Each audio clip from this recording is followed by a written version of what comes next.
Chapter 17 The Man with Two Faces. It was Quirrell. "You," gasped Harry. Quirrell smiled. His face wasn't twitching at all. "Me," he said calmly. "I wondered whether I'd be meeting you here, Potter. But I thought, Snape." "Severus?" Quirrell laughed, and it wasn't his usual quivering treble either. "But cold and sharp. Yes, Severus does seem the type, doesn't he? So useful to have him swooping around like an overgrown bat. Next to him, who would suspect? Poor, stuttering Professor Quirrell." Harry couldn't take it in. This couldn't be true. It couldn't. But Snape tried to kill me. No. I tried to kill you. Your friend, Miss Granger, accidentally knocked me over as she rushed to set fire to Snape at the Quidditch match. She broke my eye contact with you. Another few seconds and I'd have got you off that broom. I'd have managed it before then if Snape hadn't been muttering a counter curse, trying to save you. Snape was trying to save me? Of course, said Quirrell coolly. Why do you think he wanted to referee your next match? He was trying to make sure I didn't do it again. Funny, really. He needn't have bothered. I couldn't do anything with Dumbledore watching. All the other teachers thought Snape was trying to stop Gryffindor winning. He did make himself unpopular, and what a waste of time. And after all that, I'm going to kill you tonight.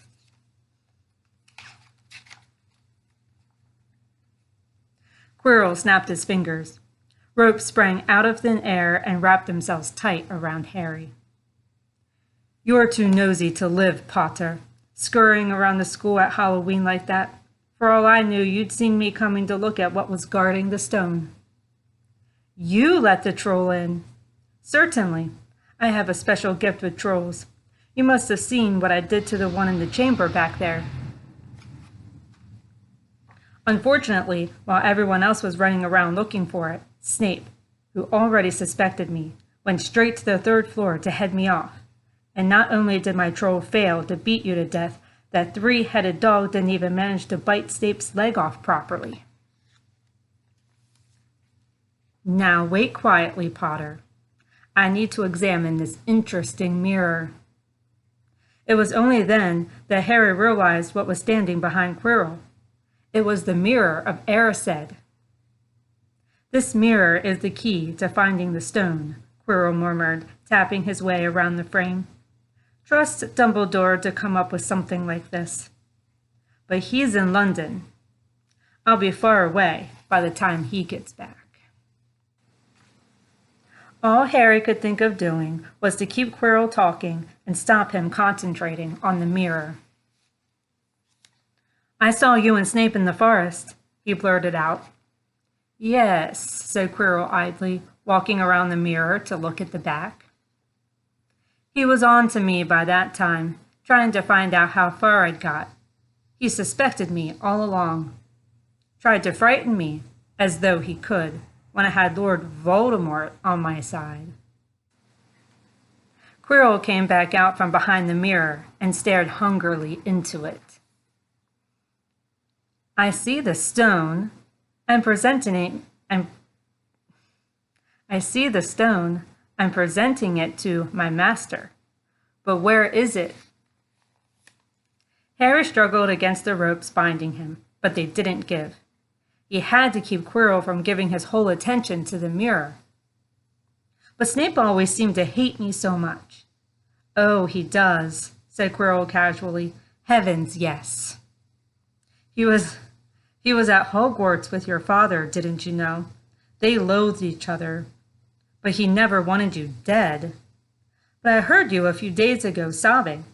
I thought Snape was threatening you. For the first time, a spasm of fear flitted across Quirrell's face. Sometimes, he said, I find it hard to follow my master's instructions. He is a great wizard, and I am weak." "You mean he was there in the classroom with you?" Harry gasped. "He is with me wherever I go," said Quirrell quietly. "I met him when I traveled around the world. A foolish young man I was then, full of ridiculous ideas about good and evil. Lord Voldemort showed me how wrong I was. There is no good and evil. There is only power, and those too weak to seek it. Since then, I have served him faithfully, although I have let him down many times. He has had to be very hard on me." Quirrell shivered suddenly. "He does not forgive mistakes easily. When I failed to steal the stone from Gringotts, he was most displeased. He punished me, decided he would have to keep a closer watch on me." Quirrell's voice tailed away. Harry was remembering his trip to Diagon Alley. How could he have been so stupid? He had seen Quirrell there that very day, shaken hands with him in the leaky cauldron. Quirrell cursed under his breath. "I don't understand. Is the stone inside the mirror? Should I break it?" Harry's mind was racing. "What I want more than anything else in the world at the moment," he thought, "is to find the stone before Quirrell does. So if I look in the mirror, I should see myself finding it, which means I'll see where it's hidden. But how can I look without Quirrell realizing what I'm up to?" He tried to edge to the left to get in front of the glass without Quirrell noticing, but the ropes around his ankles were too tight. He tripped and fell over. Quirrell ignored him. He was still talking to himself. "What does this mirror do? How does it work? Help me, master." And to Harry's horror, a voice answered, and the voice seemed to come from Quirrell himself. "Use the boy. Use the boy." Quirrell rounded on Harry. "Yes. Potter, come here." He clapped his hands once, and the ropes binding Harry fell off. Harry got slowly to his feet. "Come here," Quirrell repeated. "Look in the mirror and tell me what you see." Harry walked towards him. "I must lie," he thought desperately. "I must look and lie about what I see. That's all." Quirrell moved close behind him. Harry breathed in the funny smell that seemed to come from Quirrell's turban. He closed his eyes, stepped in front of the mirror, and opened them again. He saw his reflection, pale and scared looking at first, but a moment later, the reflection smiled at him. It put its hand into its pocket and pulled out a blood-red stone. It winked and put the stone back in its pocket. And as it did so, Harry felt something heavy drop into his real pocket. Somehow, incredibly, he had gotten the stone. "Well," said Quirrell impatiently, "what do you see?" Harry screwed up his courage. I see myself shaking hands with Dumbledore," he invented. I've won the House Cup for Gryffindor." Quirrell cursed again. "Get out of the way," he said. As Harry moved aside, he felt the Sorcerer's stone against his leg. Dare he make a break for it? But he hadn't walked 5 paces before a high voice spoke, though Quirrell wasn't moving his lips. "He lies. He lies." "Potter, come back here," Quirrell shouted. "Tell me the truth. What did you just see?" The high voice spoke again. "Let me speak to him, face to face. Master, you are not strong enough." "I have strength enough for this." Harry felt as if Devil's Snare was rooting him to the spot. He couldn't move a muscle.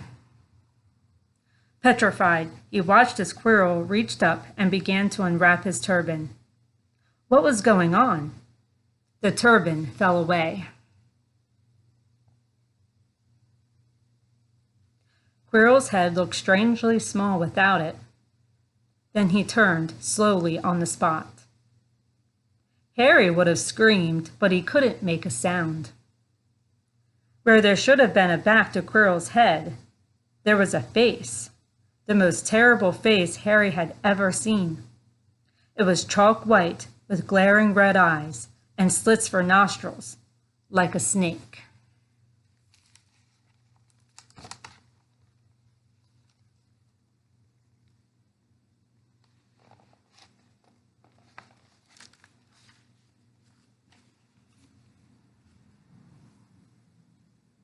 Harry Potter, it whispered.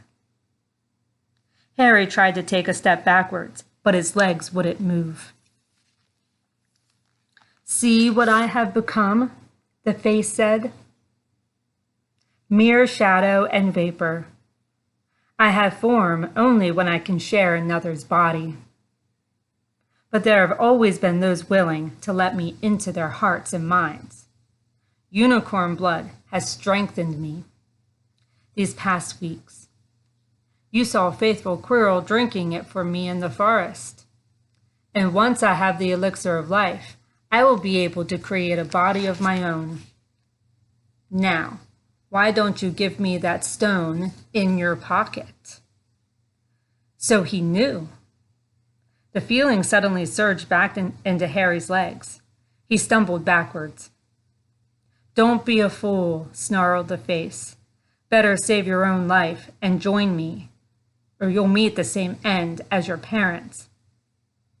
They died begging me for mercy. Liar! Harry shouted suddenly. Quirrell was walking backwards at him so that Voldemort could still see him. The evil face was now smiling. How touching, it hissed. I always value bravery. Yes, boy, your parents were brave. I killed your father first, and he put up a courageous fight. But your mother needn't have died. She was trying to protect you. Now give me the stone, unless you want her to have died in vain. Never! Harry sprang towards the flame door, but Voldemort screamed, Seize him! And next second, Harry felt Quirrell's hand close on his wrist.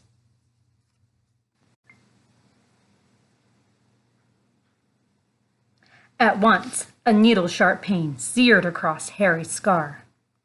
His head felt as though it was about to split in two.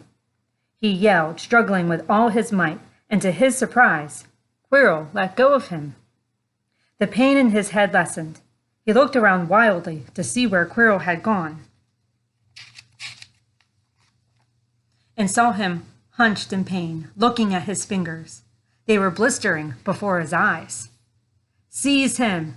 Seize him! Shrieked Voldemort again, and Quirrell lunged, knocking Harry clean off his feet, landing on top of him. Both hands around Harry's neck. Harry's scar was almost blinding him with pain, yet he could see Quirrell howling in agony.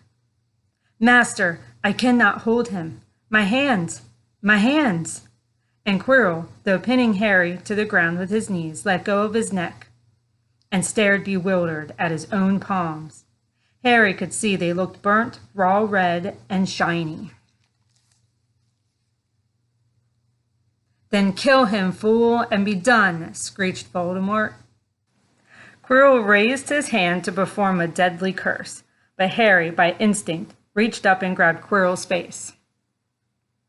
Quirrell rolled off him, his face blistering too, and then Harry knew. Quirrell couldn't touch his bare skin, not without suffering terrible pain. His only chance was to keep hold of Quirrell, keep him in enough pain to stop him doing a curse. Harry jumped to his feet, caught Quirrell by the arm, and hung on as tight as he could. Quirrell screamed and tried to throw Harry off. The pain in Harry's head was building. He couldn't see. He could only hear Quirrell's terrible shrieks and Voldemort's yells of, Kill him!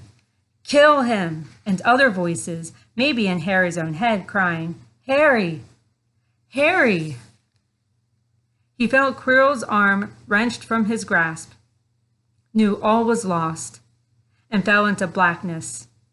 Down, down, down. Something gold was glinting just above him. The snitch! He tried to catch it, but his arms were too heavy. He blinked. It wasn't the snitch at all. It was a pair of glasses. How strange. He blinked again. The smiling face of Albus Dumbledore swam into view above him. Good afternoon, Harry, said Dumbledore. Harry stared at him. Then he remembered. Sir, the stone. It was Quirrell. He's got the stone. Harry stared at him. Then he remembered. Sir, the stone. It was Quirrell. He's got the stone. Sir, quick. Calm yourself, dear boy. You are a little behind the times, said Dumbledore. Quirrell does not have the stone. Then who does? Sir, Harry, please relax, or Madame Pomfrey will have me thrown out. Harry swallowed and looked around him. He realized he must be in the hospital wing. He was lying in a bed with white linen sheets, and next to him was a table piled high with what looked like half the sweet shop. Tokens from your friends and admirers, said Dumbledore, beaming. What happened down in the dungeons between you and Professor Quirrell is a complete secret. So naturally, the whole school knows. I believe your friends Misters Fred and George Weasley were responsible for trying to send you a lavatory seat. No doubt they thought it would amuse you. Madame Pomfrey, however, felt it might not be very hygienic and confiscated it. How long have I been in here? 3 days. Mr. Ronald Weasley and Miss Granger will be most relieved you have come around. They have been extremely worried. But, sir, the stone. I see you are not to be distracted. Very well. The stone. Professor Quirrell did not manage to take it from you. I arrived in time to prevent that. Although you were doing very well on your own, I must say. You got there? You got Hermione's owl? We must have crossed in midair. No sooner had I reached London than it became clear to me that the place I should be was the one I had just left. I arrived just in time to pull Quirrell off you. It was you. I feared I might be too late. You nearly were. I couldn't have kept him off the stone much longer. Not the stone. You. The effort involved nearly killed you. For one terrible moment there, I was afraid it had. As for the stone, it has been destroyed. Destroyed? Said Harry blankly. But your friend, Nicholas Flamel. Oh, you know about Nicholas, said Dumbledore, sounding quite delighted. You did do the thing properly, didn't you? Well, Nicholas and I have had a little chat and agreed it's all for the best. But that means he and his wife will die, won't they?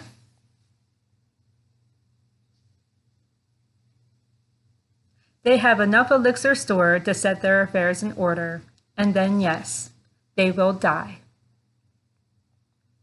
Dumbledore smiled at the look of amazement on Harry's face. To one as young as you, I'm sure it seems incredible, but to Nicholas and Perenelle, it really is like going to bed after a very, very long day. After all, to the well-organized mind, death is but the next great adventure. You know, the stone was really not such a wonderful thing. As much money and life as you could want, the two things most human beings would choose above all. The trouble is, humans do have a knack of choosing precisely those things which are worse for them. Harry lay there, lost for words. Dumbledore hummed a little and smiled at the ceiling. "Sir," said Harry, "I've been thinking. Even if the stone's gone, you know who. Call him Voldemort, Harry. Always use the proper name for things. Fear of a name only increases fear of the thing itself." Yes. Well, Voldemort's going to try the other ways of coming back, isn't he? He hasn't gone, has he? No, Harry, he has not. He is still out there somewhere, perhaps looking for another body to share, not being truly alive. He cannot be killed. He left Quirrell to die. He shows just as little mercy to his followers as his enemies. Nevertheless, Harry, while you may only have delayed his return to power, it will merely take someone else who is prepared to fight what seems a losing battle next time. And if he is delayed again and again, why, he may never return to power. Harry nodded, but stopped quickly because it made his head hurt. Then he said, "Sir, there are some other things I'd like to know, if you can tell me. Things I want to know the truth about."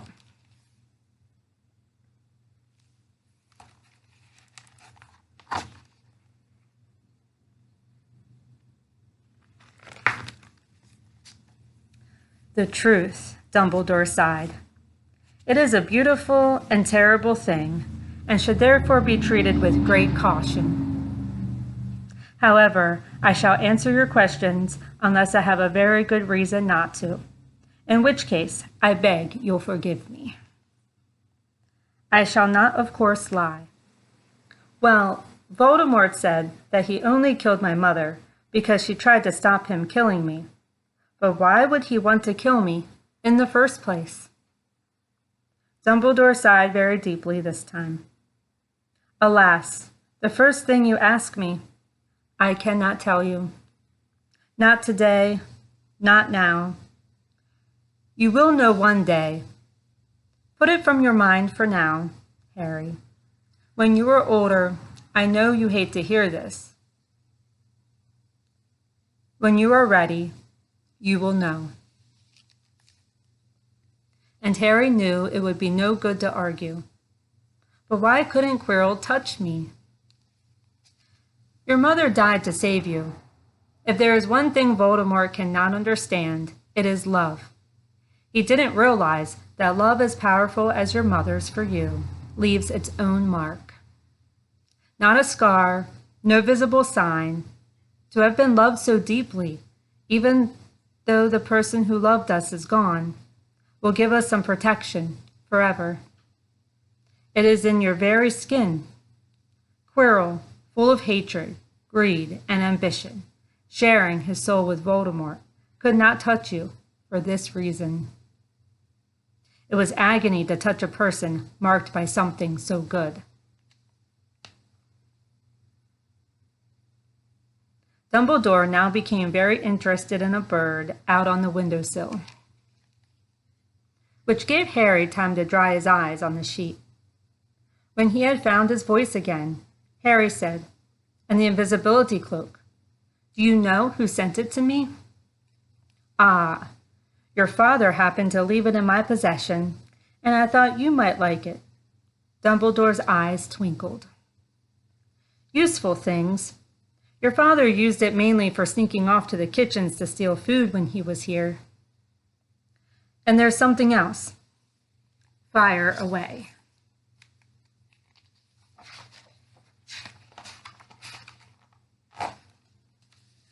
"Quirrell said Snape, Professor Snape, Harry." "Yes, him. Quirrell said he hates me because he hated my father. Is that true?" "Well, they did rather detest each other, not unlike yourself and Mr. Malfoy. And then your father did something Snape could never forgive." "What?" "He saved his life." "What?" "Yes," said Dumbledore dreamily. Funny, the way people's minds work, isn't it? Professor Snape couldn't bear being in your father's debt.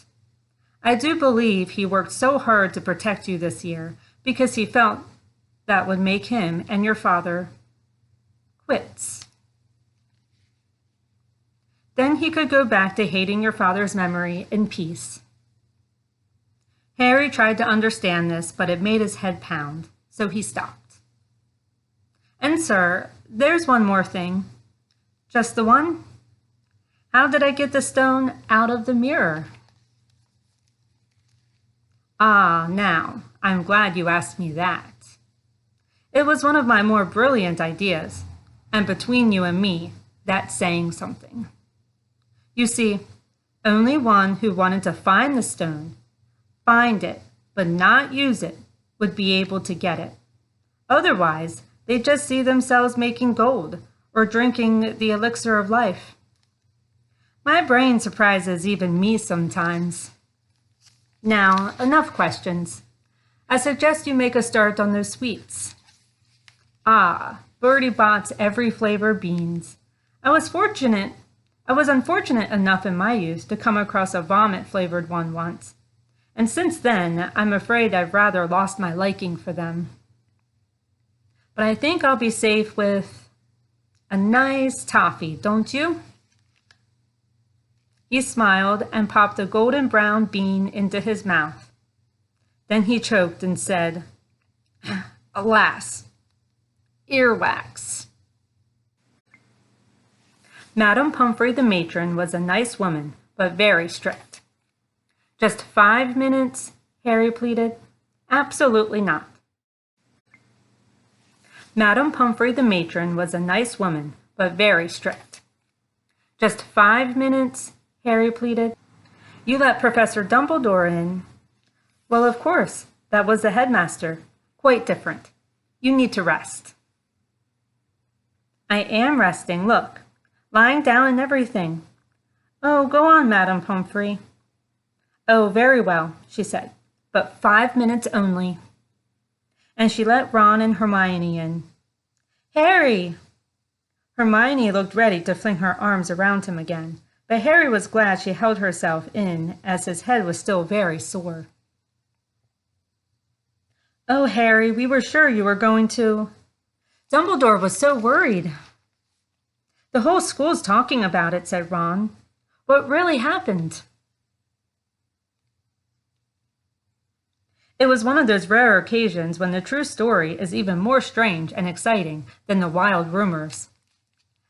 Harry told them everything. Quirrell, the mirror, the stone, and Voldemort. Ron and Hermione were a very good audience. They gasped in all the right places, and when Harry told them what was under Quirrell's turban, Hermione screamed out loud. So the stone's gone? Said Ron finally. Flamel's just going to die? That's what I said. But Dumbledore thinks that, what was it? To the well-organized mind, death is but the next great adventure. I always said he was off his rocker, said Ron, looking quite impressed at how mad his hero was. So what happened to you two? Said Harry. Well, I got back all right, said Hermione. I brought Ron around. That took a while. And we were dashing up to the gallery to contact Dumbledore when we met him in the entrance hall. He already knew. He just said, Harry's gone after him, hasn't he? And hurtled off to the 3rd floor. Do you think he meant you to do it? Said Ron, sending you your father's cloak and everything? Well, Hermione exploded, if he did, I mean to say, that's terrible. You could have been killed. No, it isn't, said Harry thoughtfully. He's a funny man, Dumbledore. I think he sort of wanted to give me a chance. I think he knows more or less everything that goes on here, you know? I reckon he had a pretty good idea we were going to try, and instead of stopping us, he just taught us enough to help. I don't think it was an accident he let me find out how the mirror worked. It's almost like he thought I had the right to face Voldemort, if I could. Yeah, Dumbledore's barking all right, said Ron proudly. Listen, You've got to be up for the end-of-year feast tomorrow. The points are all in, and Slytherin won, of course. You missed the last Quidditch match. We were steamrollered by Ravenclaw without you, but the food'll be good." At that moment, Madame Pomfrey bustled over. "You've had nearly 15 minutes now. Out," she said firmly. After a good night's sleep, Harry felt nearly back to normal. "I want to go to the feast," he told Madame Pomfrey as she straightened his many sweet boxes. "I can, can't I?" "Professor Dumbledore says you are to be allowed to go," she said sniffily, as though in her opinion Professor Dumbledore didn't realize how risky feasts could be. "And you have another visitor." "Oh, good," said Harry. "Who is it?" Hagrid sidled through the door as he spoke.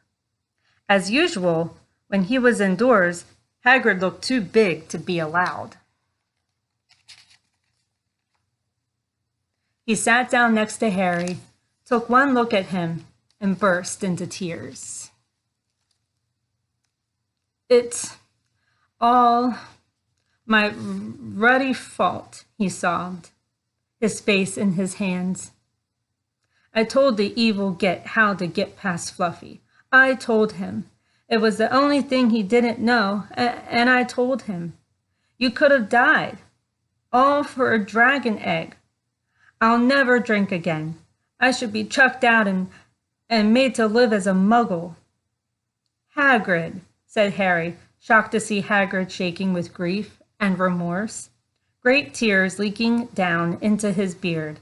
"Hagrid, he'd have found out somehow. And this is Voldemort we're talking about. He'd have found out even if you hadn't told him." "You could have died," sobbed Hagrid. "And don't say the name." "Voldemort," Harry bellowed, and Hagrid was so shocked he stopped crying. "I've met him, and I'm calling him by his name. Please cheer up, Hagrid. We saved the stone. It's gone. He can't use it. Have a chocolate frog. I've got loads." Hagrid wiped his nose on the back of his hand and said, "That reminds me. I've got you a present." "It's not a stoat sandwich, is it?" said Harry anxiously, and at last Hagrid gave a weak chuckle. "Nah, Dumbledore gave me the day off yesterday to fix it. Course he should have sacked me instead. Anyway, I gotcha this." It seemed to be a handsome, leather-covered book. Harry opened it curiously. It was full of wizard photographs. Smiling and waving at him, from every page, were his mother and father. "Send owls off to all your parents' old school friends, asking for photos. Knew you didn't have any. Do you like it?" Harry couldn't speak, but Hagrid understood. Harry made his way down to the end-of-year feast alone that night. He had been held up by Madame Pomfrey's fussing about, insisting on giving him one last checkup. So the great hall was already full. It was decked out in the Slytherin colors of green and silver to celebrate Slytherin's winning the House Cup for the 7th year in a row. A huge banner showing the Slytherin serpent covered the wall behind the high table. When Harry walked in, there was a sudden hush, and then everybody started talking loudly at once. He slipped into a seat between Ron and Hermione at the Gryffindor table and tried to ignore the fact that people were standing up to look at him. Fortunately, Dumbledore arrived moments later, and the babble died away. "Another year gone," Dumbledore said cheerfully, "and I must trouble you with an old man's wheezing waffle before we sink our teeth into our delicious feast. What a year it has been. Hopefully your heads are all a little fuller than they were.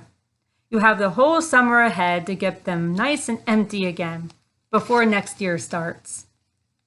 Now, as I understand it, the House Cup here needs awarding, and the points stand thus. In 4th place, Gryffindor, with 312 points. In third, Hufflepuff with 352. Ravenclaw had 426. And Slytherin, 472. A storm of cheering and stamping broke out from the Slytherin table. Harry could see Draco Malfoy banging his goblet on the table. It was a sickening sight. Yes, yes, well done, Slytherin, said Dumbledore. However, recent events must be taken into account. The room went very still. The Slytherin smiles faded a little. Said Dumbledore. I have a few last-minute points to dish out. Let me see. Yes. First, to Mr. Ronald Weasley. Ron went purple in the face. He looked like a radish with a bad sunburn. For the best played game of chess Hogwarts has seen in many years, I award Gryffindor House 50 points. Gryffindor cheers nearly raised the bewitched ceiling. The stars overhead seemed to quiver. Percy could be heard telling the other prefects, "My brother, you know, my youngest brother. Got past McGonagall's giant chess set." At last, there was silence again. Second, to Miss Hermione Granger, for the use of cool logic in the face of fire. I award Gryffindor House 50 points. Hermione buried her face in her arms. Harry strongly suspected she had burst into tears. Gryffindors up and down the table were beside themselves. They were 100 points up. Third, to Mr. Harry Potter, said Dumbledore. The room went deadly quiet. For pure nerve and outstanding courage, I award Gryffindor House 60 points. The din was deafening. Those who could add up while yelling themselves hoarse knew that Gryffindor now had 472 points, exactly the same as Slytherin. They had drawn for the House Cup. If only Dumbledore had given Harry just one more point. Dumbledore raised his hand. The room gradually fell silent. There are all kinds of courage, said Dumbledore, smiling. It takes a great deal of bravery to stand up to our enemies, but just as much to stand up to our friends. I therefore award 10 points to Mr. Neville Longbottom. Someone standing outside the great hall might well have thought some sort of explosion had taken place. So loud was the noise that erupted from the Gryffindor table. Harry, Ron, and Hermione stood up to yell and cheer as Neville went white with shock. Disappeared under a pile of people hugging him. He had never won so much as a point for Gryffindor before. Harry, still cheering, nudged Ron in the ribs and pointed at Malfoy, who couldn't have looked more stunned and horrified if he had just had the body bind curse put on him. Which means, Dumbledore called over the storm of applause, for even Ravenclaw and Hufflepuff were celebrating the downfall of Slytherin. We need a little change of decoration. He clapped his hands, and in an instant, the green hangings became scarlet and the silver became gold. The huge Slytherin serpent vanished, and a towering Gryffindor lion took its place. Snape was shaking Professor McGonagall's hand with a horrible, forced smile. He caught Harry's eye, and Harry knew at once that Snape's feelings towards him hadn't changed one bit. This didn't worry Harry. It seemed as though life would be back to normal next year, or as normal as it ever was at Hogwarts. It was the best evening of Harry's life, better than winning at Quidditch, or Christmas, or knocking out mountain trolls. He would never, ever forget tonight.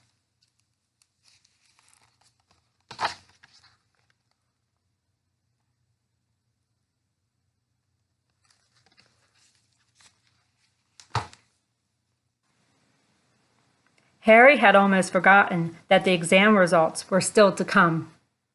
But come they did. To their great surprise, both he and Ron passed with good marks. Hermione, of course, came top of the year. Even Neville scraped through, his good herbology mark making up for his abysmal potions one. They had hoped that Goyle, who was almost as stupid as he was mean, might be thrown out, but he had passed too. It was a shame, but as Ron said, you couldn't have everything in life. And suddenly their wardrobes were empty and their trunks were packed. Neville's toad was found lurking in a corner of the toilets. Notes were handed out to all students, warning them not to use magic over the holidays. I always hope they'll forget to give us these, said Fred Weasley sadly. Hagrid was there to take them down to the fleet of boats that sailed across the lake. They were boarding the Hogwarts Express, talking and laughing as the countryside became greener and tidier. Eating Bertie Bott's every flavor beans as they sped past Muggle towns, pulling off their wizard robes and putting on jackets and coats. Pulling into platform 9 3/4 at King's Cross Station. It took quite a while for them all to get off the platform.